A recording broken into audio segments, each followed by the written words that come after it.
Ganito pala kayaman si Giannis Antetokounmpo ng NNBA. Net worth at 2025. Sa taong 2025, ang net worth ni Giannis Antetokounmpo ay tinatayang $70 milyon. Ang halaga na ito ay nagmula sa kanyang mga kita mula sa NBA, mga endorsement deals, at iba pang pamumuhunan. Kita mula sa NBA. Si Giannis ay isa sa mga pinakamataas na bayad na manlalaro sa liga. Matapos ang 2020-21 season, siya ay pumirma ng isang 5-year contract extension na nagkakahalaga ng $228 milyon, na nagbibigay sa kanya ng average salary na humigit kumulang $45.60 milyon kada taon.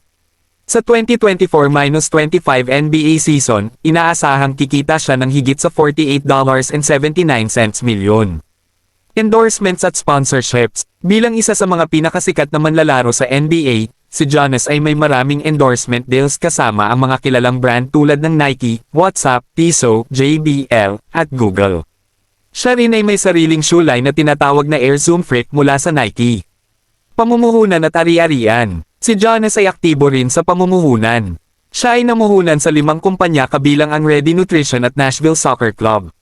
Bukod dito, mayroon siyang mga ari-arian tulad ng isang mansion sa Wisconsin na nagkakahalaga ng $1.80 milyon, pati na rin ang isang apartment complex sa Athens na nagkakahalaga ng $11 milyon, kung saan ito ay nakalaan para sa kanyang pamilya.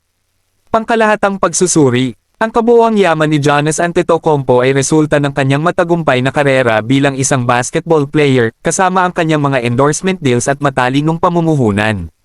Sa kabila ng kanyang tagumpay, patuloy pa rin siyang nagtatrabaho upang mapalago ang kanyang yaman. Kung nagustuhan mo ang aking content ay follow mo naman ako at i-comment mo naman sa baba kung sino pang basketball player ang i-content natin.